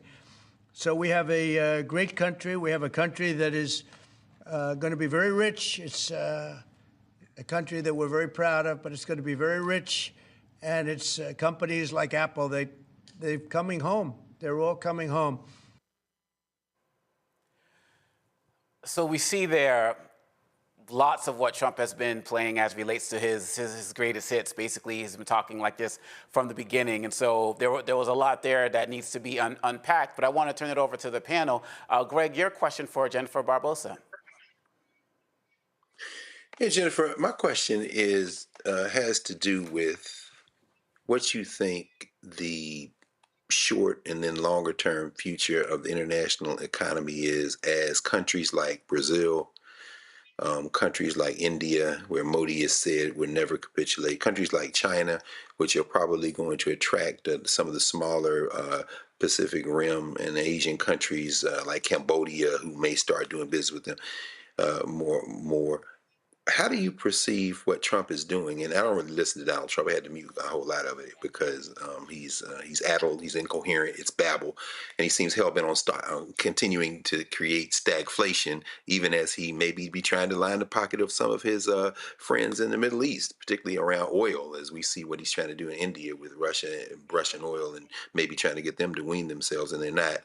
What's your sense of what this economic suicide by the President of the United States? It's not at all clear whether it's legal or not, whether it will stand. It's working its way through the courts. But let's say that it does sustain itself. What's your sense of the aftermath of this type of legal suicide for the U.S. economy? And do you see emerging out of the rubble of the United States economy a shift that allows the rest of the world to create not only an alternative economic system, but one that will permanently displace the United States of America as the central economic power in the world? So I have the honor of sitting as a co-chair for the Global Opportunities Committee under the Atlanta Black Chamber. And what we do is we focus on leveraging connections between international businesses, particularly in the African diaspora. So we deal with businesses from over 40 countries around the world who are looking to do business and transactions between African American businesses here in the US and African-based or African descent businesses abroad. And what I feel is going to happen is that we're going to start to ostracize ourselves from the rest of the world. And oftentimes, most Americans have not left the country, and we go according to what we are told, what we are shown on TV, and have no idea in regards to what is going on in other parts of the world and how advanced and how they are able to operate without the US. And so I think we are going to start to see things moving away and everyone else getting to play in the sandbox, and we're left out. And if we're not able to leverage the relationships that we have, apart from what the government is doing, especially as Black businesses, as the Black communities around the world, we are going to be left behind along with it, because we are going to be just casualties in what someone is doing to take control, and it's not in our benefit. Reese, your thoughts on what Trump has been saying, or general questions for what Jennifer is talking about as it relates to her business and the chamber and the international work they're doing? Well, normally, out of respect for our guests, I would ask a question, but it was like 50 to 100 bullshit claims that Trump made, so I have to use my time to see what he said. Go for it. My blood is boiling right now from listening to that. Oh no, for so it's long. true. So let me just be clear on a couple of things. Number one, this time last year, the American economy was adding over over 100,000 jobs per month. The jobs report came out and said that Trump's economy is adding 15,000 jobs a month. And that was a revision of 250,000 jobs downward. Supposedly 70,000 jobs were created in July. Let's see what the revision comes out with the new statistician if they don't fire them first for reporting the real numbers. Trump said that EU is paying all this money. Japan is paying all this money. These countries are not paying the tariffs. Americans are paying the tariffs. The hundreds of billions of dollars that Donald Trump is bragging about raising in tariff money is being paid by Americans. This is the largest tax increase on Americans since Donald Trump's last tax increase on Americans through the tariffs that he put on China in his first administration. And so Americans are paying the tariffs. Now, we haven't paid as much in tariffs because Donald Trump's already irrational policy has been irrational and erratic. So many of these tariffs have been paused and then they've restarted, except for the ones on China and the ones on Canada or whoever else. And so today was the last day from which the ones that didn't kick in on August 1st have finally kicked in. And so the deals, so-called deals that Donald Trump is negotiating will result in every single country having a tariff percentage of more than 0%, which means that every time we import a product from around the world and we have a global supply chain and a global economy, we are paying taxes on that. And for products that do not have the profit margins for the tariffs to be sustainable without increasing cost, and where costs are going to be so high that consumers will no longer buy it, we just won't have those products anymore. I talked to some MAGA people, and not even MAGA people. There are some people who aren't MAGA who say that, oh, tariffs are good because we need to produce American goods. That is not the intent of Donald Trump's policies by his own admission. Donald Trump is putting 50% tariffs on Brazil because he doesn't like that Bolsonaro is being prosecuted. What the hell does that got to do with the price of tea in China, or more accurately, the price of coffee in Brazil? So this is not, his policies have not been tailored towards spurring production in the United States. As a matter of fact, 11,000 manufacturing jobs were lost last month, even as 70,000 jobs were supposedly added. And so this is not about strengthening the American economy. It is destroying it. It is not about strengthening American businesses.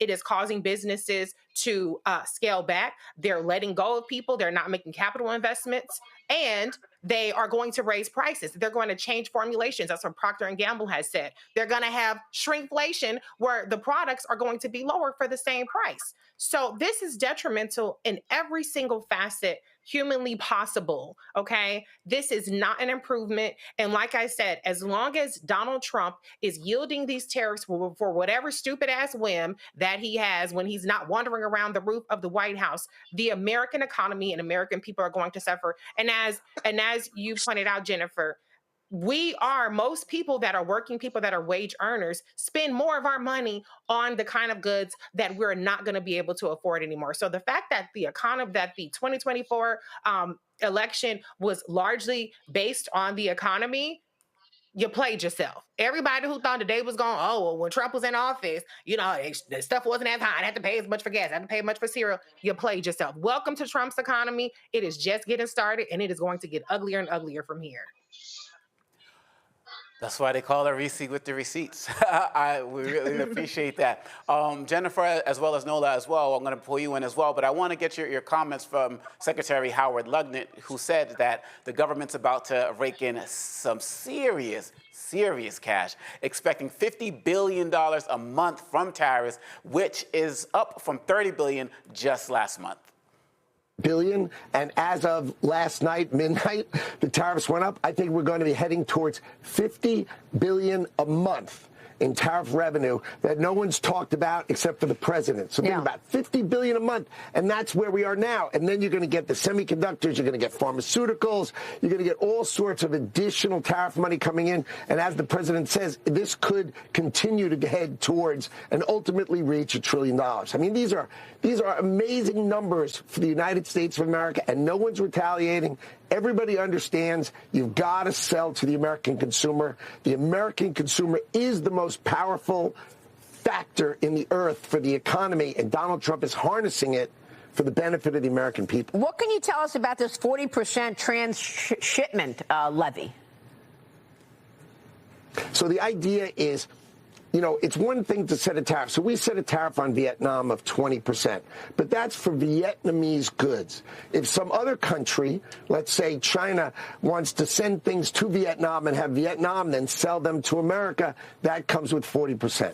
So if China wants to send stuff to America, let's just do it through China. Let's stop this nonsense of sending it through other countries. So that's the idea, which is if it's your country, you pay your tariff, and if it actually has significant content, like 30% from any other country, then it should be taxed at that other country's tariff. And that's a higher tariff. Nola, they're throwing out a lot of numbers, thinking it's going to go over people's heads. What's your take from everything that you're hearing? So many. Sis, Jennifer, I'm going to do a little bit of what Reese did. We were texting back and forth because that clip was insufferable. It was filled with lies. It was filled with disinformation. And Lutnick is an acolyte. He's going to say what his king and his savior tells him to say. Like he said, no one else is saying these things but Donald Trump. It's a reason. So where I want to start is this fallacy about all the jobs that Apple is going to magically bring back to the United States. There's this thing called automation. There's this thing that is happening right now in Kentucky and in Texas with these data centers, which don't require a lot of human bodies to work inside of them, but they are also very destructive to the communities that they are in. So we need to break down bit by bit this massive lie that all these factories are going to open and give all these people in Michigan these factory jobs once again. And then even with that, what is the assumption here? That Americans want to return back to the factory? That they want to return back to factory jobs? Nothing about higher education, because that is being systemically dismantled. So not only is it's a huge fallacy about the amount of jobs that are going to come back to the United States of America to build iPhones. That's not going to happen because of automation. Let's also talk about the auto industry, another industry that you brought up. Where steel and aluminum, the prices are skyrocketing for Kias and Volkswagens, for cars that are affordable for people to buy. I'm going to quote from Car and Driver. This is what Car and Driver said. The Trump administration import tariffs are expected to make shopping for a new vehicle more difficult in the second half of 2025 and beyond. The tariffs have cut into automakers' profits, and experts predict higher costs will be passed on to the shoppers. Sticker prices may rise 4 to 8% by year's end. What advantage does that give the American consumer? What advantage does that give to a young person freshly out of college who wants their first affordable car?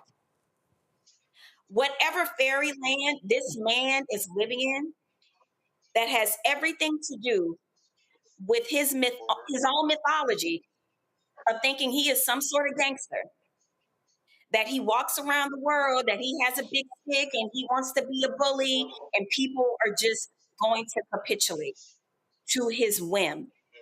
That is not how you do policy. You are not only hurting everyday Americans, you are hurting American companies. And that lie that he told about companies not pushing back, it's a reason why these tariffs have stopped and stalled, stopped and stalled, stopped and stalled. It's a reason why they call him Taco. I need to bring it down. I need to calm down a bit, because the thing that pisses me off more than anything, he has the pulpit. He has corporate media. So they are selling people these lies and they're landing, and people are believing it. They don't care about the truth. So that's the piece of this we need to figure out. I'm done. Jennifer, I want to give you the last word. As somebody who represents a business on the ground, living this in real life, and somebody who's seeing this not only from a domestic, from an international perspective, what are your final thoughts as these tariffs get rolled out, as you look at your own business, as you hear these statements from Trump and Lutnick? What are your final thoughts here? Well, so our company, we serve governments and corporations, as well as healthcare facilities. And those are the entities that support the communities and consumers. If we can't maintain our price, we cannot provide affordable, competitive pricing for those that we supply to. And in that case, they're not going to be able to do the same for their consumers. What's going to happen is everything that we're seeing now, we hear all of these things about these big tech companies coming in, but they're tech. Their job is to find more ways to eliminate the use of human necessities within those industries and make more technologies to minimize human use. So like what was said, we're not going to have jobs. And remember, we can't eat data chips. We can't drink, data power, and you know what I mean. So there are things that we need that is not going to be sustainable. We don't have enough land. We don't have enough people with the skill sets, and we don't have the raw materials that's necessary. So we're going to still need to import products, even if we make all of the factories for everything. And we're not capable of doing that. We're a country of consumption. We don't have the skill sets to be able to produce and maintain this in a long-term basis. And also, this isn't going to happen overnight. Factories do not get built in a week. That's right. So what we're hearing is that we're going to have to suffer, if this is actually what's going to happen, which I'm not sure. We're going to have to suffer for how long? How many years is it going to take to build all these factories to be able to produce what we're going to need to sustain this country? And then who's going to do all that work for minimum wage or less than to be able to maintain the cost that we need to be able to purchase these? I just don't see it happening anytime soon. And the reason why a lot of corporations left the United States was because of the cost of living was unsustainable, and they moved their factories abroad in order to be able to maintain competitiveness. I don't see how that's not going to happen again. Jennifer Barbossa, CEO of International Supply Partners, thank you so much for joining the show. And please keep us posted on how things are going in your business as well. Thank you. Thank you. And we'll be right back with more Roland Martin Unfiltered right here on the Black Star Network. Next on the Black Table with me, Greg Carr. The United States is the most dangerous place for a woman to give birth among all industrialized nations on the planet. Think about that for a second. That's not all. Black women are 3 times more likely to die in this country during childbirth than white women. These healthcare systems are inherently racist. There are a lot of white supremacist ideas and mythologies around Black women, Black women's bodies, even Black people, that we experience painless, right? Activist, organizer, and fearless freedom fighter Monifa Akinwole Bandele from Moms Rising joins us and tells us this shocking phenomenon, like so much else, is rooted in unadulterated racism. And that's just one of her fights. Monifa Bandele on the next Black Table here on the Black Star Network. Hi, everybody. I'm Kim Coles. Hey, I'm Donnie Simpson. Yo, it's your man Deion Cole from Blackish, and you watch Roland Martin Unfiltered.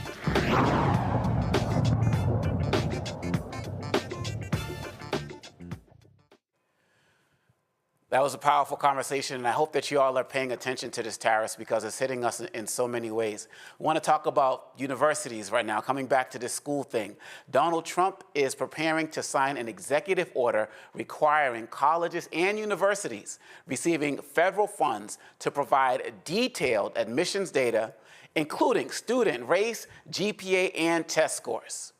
Federal authorities want to verify that race is not being used in admissions decisions following the Supreme Court ban on affirmative action. This move builds on deals with Brown and Columbia universities, which agreed to share data and face audits to restore federal funding.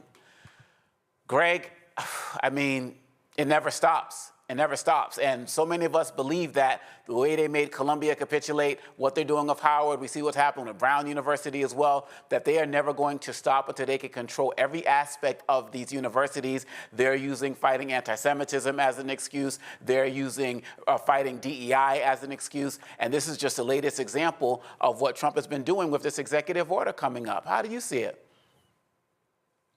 Yeah, no, I agree.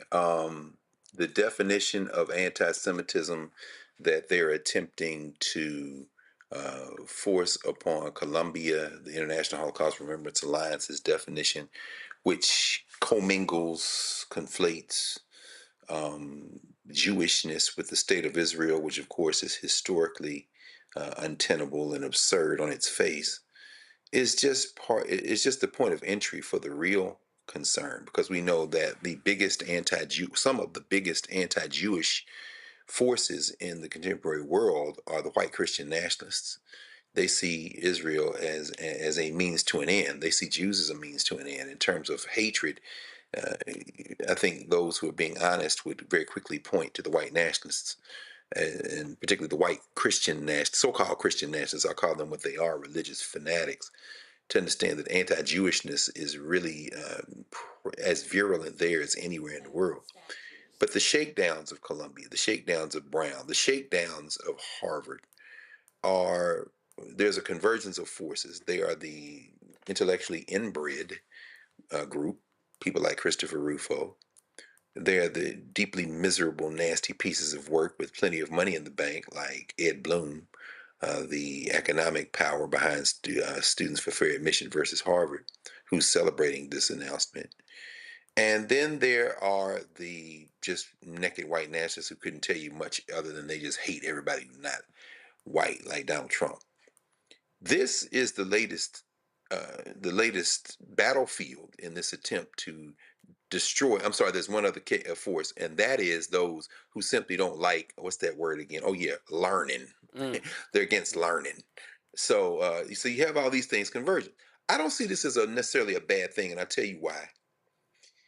This is going to require higher education to be creative. If you're going to offer scholarships, then do it to people who are local. Do it and word it in a way that you kind of cast your net so you can curate a student body that reflects the demographics of your region, that continues to have non-white students, and in fact can increase that number. If you're in K-12 education, if you're particularly a high school educator, it's time to rethink grading. Let's pump out those 4.0s. And also, if you are if you are in the testing and the assessment world, it's time to rethink the nature of testing. Since we understand that class plays a large role in terms of test scores, it's time to finally listen to us when we talk about cultural bias in testing. And when it comes to historically black colleges, perhaps now you can lean hard into your mission.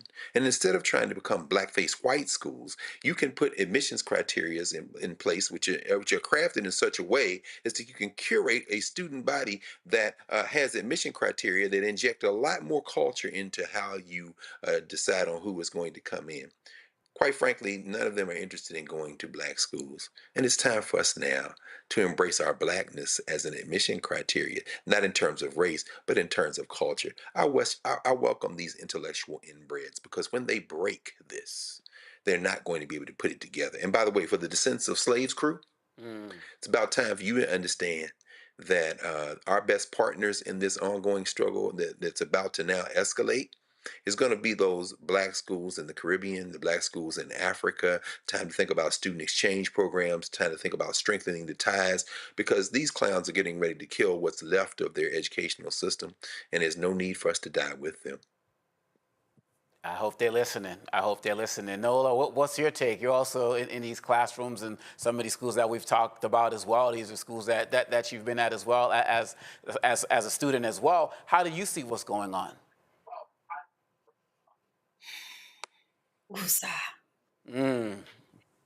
Um, No doubt, no doubt.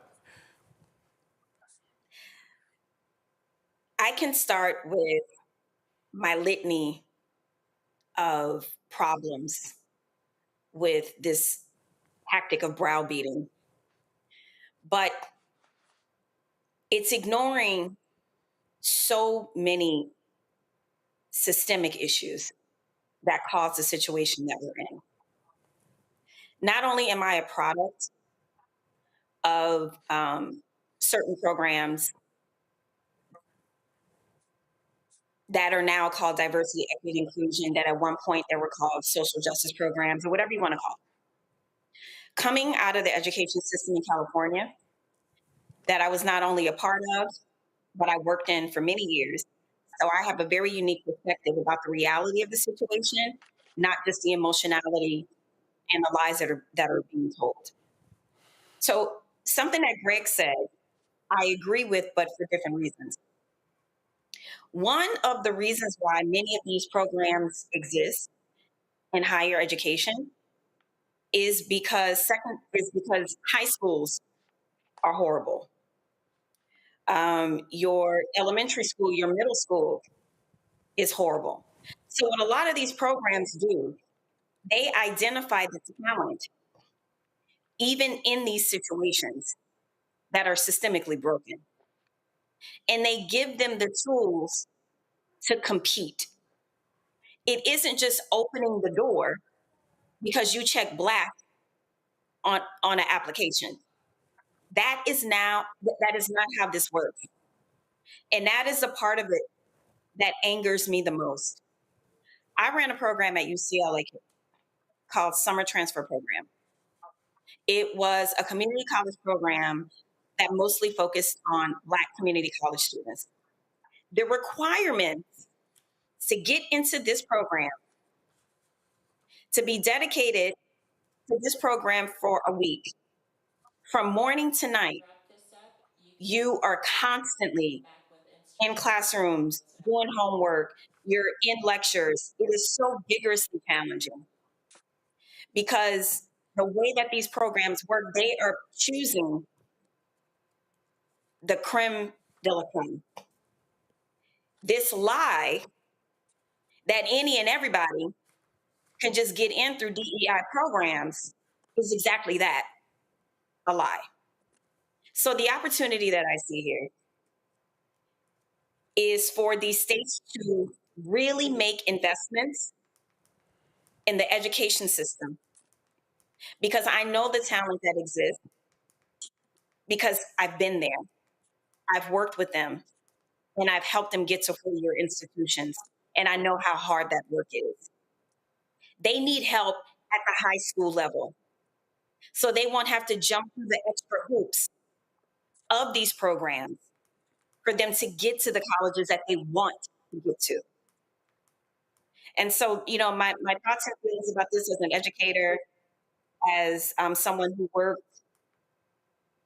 coordinated these programs, the thing that breaks my heart the most is that this is used as a foil to just simply get rid of Black and brown bodies on these campuses. And they are using a very serious problem of anti-Semitism as the reason. And that is the unfortunate part of how they weaponize identity, while they also cry about their own identity politics and how people hate white people, especially white men, when white men are doing the evil thing day after day after day. Reese, are you optimistic? I mean, some schools, it seems like on many levels, some are absolutely caving into Columbia examples. Some are looking at Harvard as one that's standing strong. But then when you look a little bit deeper, you see they'll change the name of a DEI program or get rid of certain classes. On some levels, they'll cancel Black student graduations and the like. Do you feel like universities are going to end up taking a stand? Are they going to capitulate? How do you see this going? Universities will do what they have to do to survive, and they certainly aren't going to fall on their sword for the sake of Black people being there. I mean, Black people are already underrepresented at these universities. Columbia University has 5.3% Black population, which is about 1,800 students. And so this is not... my point isn't so much about the presence of Black people and trying to affirm that or defend it and talk about strategies to ensure that Black people still get into these universities. What white people have to recognize in Donald Trump's war on these universities is that it is also a war on their advancement as well. When this administration is withholding and cutting hundreds of millions of dollars from these institutions, that there is a tangible impact to that.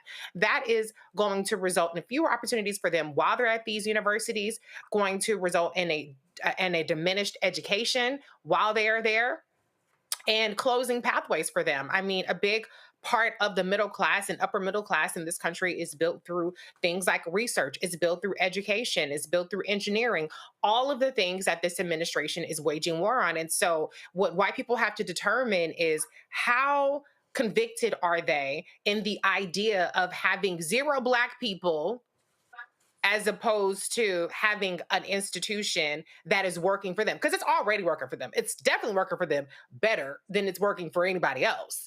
But they have to be the ones that recognize that all of this is happening at their expense, even more so than at our expense. You can 1,800 Black people. Okay, we'll find a way to make that up. Okay, we got HBCUs. Maybe they'll go to a public college or something like that as opposed to these elite universities. But they're the ones, the white students, the Asian students, they're the ones who are banking on these universities, making them the creme de la creme, making them the upper echelon. But this administration, Project 2025, even people who are alumni of these institutions are trying to re-engineer society that's going to shut a lot of these people out. And so all I'm going to say is good luck to them. I hope that this bargain is worth it. I hope that people will realize that their discomfort or their supposed superiority over Black people is fucking them even more than it's screwing us. That's real talk. That's real talk. All of y'all's responses. I mean, people need to be paying attention to all of this. And so I really appreciate you all sharing that. And of course, we'll be keeping an eye on that right here on the Black Star Network. We're actually going to take one more break, and we'll be right back with more Roland Martin Unfiltered, live right here on the Black Star Network. Week on the other side of change. Diaspora wars. The internet has been swarmed. Who has a right to Blackness and Black culture? Who is overrepresented, underrepresented? It's too much. It's making us dizzy. We don't have to be prideful without this air of superiority, right? All stories matter within this Black sphere that we exist in. Only on the other side of change on the Black Star Network.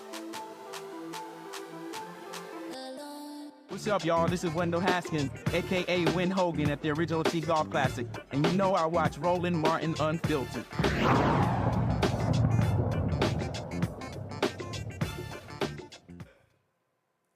Lastly, tonight, where y'all at? Where y'all watching the show from? Maybe I need to check y'all out on Instagram. I don't know. Let's talk about that Instagram location sharing. Y'all may not know this, but I'm trying to help y'all out here. Instagram's new location feature could put your safety at risk, y'all. We got to be mindful of what's going on. The platform just rolled out a series of updates, but one in particular has users sounding the alarm. It's called the Instagram Map.